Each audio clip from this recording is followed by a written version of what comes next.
想逃離香港嘅悶熱潮濕，去一個19度嘅夏天。崔明嘉琪帶領深度歸隱貴州，打卡世界第一高橋花崗峽谷大橋，2晚連住6盆水浸山河峽谷野些民宿，體驗避世慢生活。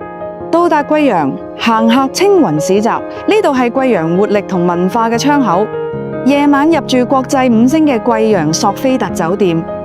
第2日高鐵直達盤州，正式進入我哋嘅枕山河民宿。呢度連續2晚體驗真正嘅避世慢生活。崔明嘉琪特別安排少數民族服飾旅泊，仲可以喺民宿煮茶蒸茶，靜靜享受峽谷時光。之後我哋去烏蒙大草原，藍天白雲下，草原無邊無際。再到興義萬峰林嘅布依村寨，觀賞非遺打鐵花，火花灑落，震撼人心。